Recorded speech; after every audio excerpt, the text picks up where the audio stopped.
Hello everyone, எல்லாரும் எப்படி இருக்கீங்க? நல்லா இருக்கீங்களா? இந்த வீடியோ உங்ககிட்ட பேசுகிற டாபிக் என்ன அப்படின்னு பார்த்தீங்கன்னா, இன்னைக்கு தமிழ்நாடு அமைச்சரவை விரிவாக்கம் நடத்தப்பட்டிருக்கு, விரிவாக்கம் செய்யப்பட்டிருக்கு. அதில் நிறைய பேருக்கு மினிஸ்ட்ரி பதவிகள் கொடுத்துருக்காங்க. நிறைய மினிஸ்டர்ஸ் பதவியை தின்றுருக்காங்க. யார் யார் எந்தெந்த பதவியில் இருக்காங்க, யார் யாருக்கு எந்தெந்த துறைகள் இருக்கு அப்படிங்கிற விஷயங்கள் பார்க்க போறோம். பட் அதுக்கு முன்னாடி ஒரு சின்ன விஷயம் என்ன அப்படின்னு பார்த்தீங்கன்னா, கிட்டத்தட்ட 1952க்கு அப்புறம் மினிஸ்ட்ரியில தமிழ்நாடு ஸ்டேட் கவர்மெண்ட் மினிஸ்ட்ரியில கூட்டணி கட்சிகள்ல இருக்கிறவங்களுக்கு மினிஸ்ட்ரி பதவி கொடுத்திருக்கிறது 1952 அப்புறம் இப்பதான் கொடுத்திருக்காங்க அப்படின்னு கிட்டத்தட்ட 3/4 நூற்றாண்டு. ஓகேங்களா, 75 வருஷத்துக்கு அப்புறம் அந்த விஷயம் நடந்திருக்கு. யார் யாருக்கு என்னென்ன பதவிகள், யார் யாருக்கு என்னென்ன துறைகள் அப்படிங்கிறத பார்க்க போறோம். ஸோ ஃபர்ஸ்ட் கே செங்கோட்டையன் அவர்கள், அவருக்கு வருவாய் மற்றும் பேரிடர் மேலாண்மை துறை. ஸ்ரீநாத் அவர்கள், அவருக்கு மீன்வளம் மற்றும் மீனவர் நலத்துறை. எஸ் கமலி அவர்கள், அவங்களுக்கு கால்நடைத்துறை. சி விஜயலட்சுமி அவர்கள், அவங்களுக்கு பால்வளத்துறை. ஆர் வி ரஞ்சித் குமார் அவர்கள், அவங்களுக்கு வனத்துறை. வினோத் அவர்கள், அவங்களுக்கு வேளாண் மற்றும் உழவர் நலத்துறை. ராஜீவ் அவர்கள், அவருக்கு சுற்றுச்சூழல் மற்றும் காலநிலை மாற்றத்துறை. பி ராஜ்குமார் அவர்கள், அவங்களுக்கு வீட்டு வசதி மற்றும் நகர்ப்புற வளர்ச்சித்துறை.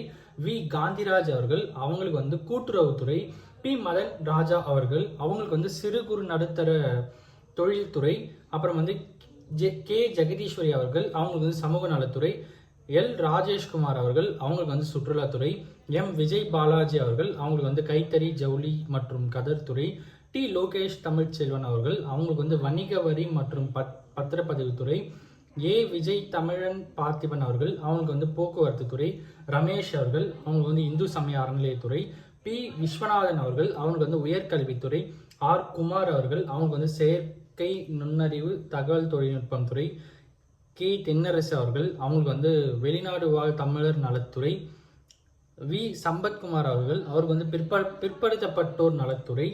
அப்புறம் ஜே முகமது பர்வாஸ் அவர்கள், அவருக்கு தொழிலாளர் நலன் மற்றும் திறன் மேம்பாட்டுத்துறை.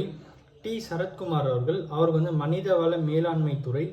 என் மரியா வில்சன் அவர்கள், அவங்களுக்கு நிதி திட்டமிடல் மற்றும் மேம்பாட்டுத்துறை.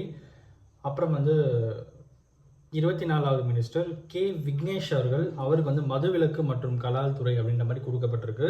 இவங்க எல்லாருமே இன்னைக்கு பதவி ஏற்றிருக்காங்க அப்படின்ற மாதிரியும் சொல்லலாம். ஸோ நெக்ஸ்ட் விஷயம் என்ன அப்படின்னு பார்த்தீங்கன்னா, கவர்மெண்ட் ஹாஸ்பிட்டலில் தான் மினிஸ்டர்ஸ் ட்ரீட்மெண்ட் போவாங்க அப்படிங்கிற மாதிரி கவர்மெண்ட்டோடைய, அதாவது மருத்துவத்துறையுடைய மினிஸ்டர், ஹெல்த் டிபார்ட்மெண்ட் மினிஸ்டர் சொல்லியிருக்காரு. நெக்ஸ்ட் ஃப்ரீ மணல் ஃபார் மண் உற்பத்திலாம் செய்கிறாங்க, மண்ணில் பானை அதெல்லாம் செய்கிறாங்க, ஃப்ரீ மணல் கொடுக்குற மாதிரி அது ஆல்ரெடி இருந்த ஒரு விஷயம் தான் நினைக்கிறேன். அதை கண்டினியூ பண்ணுறாங்க.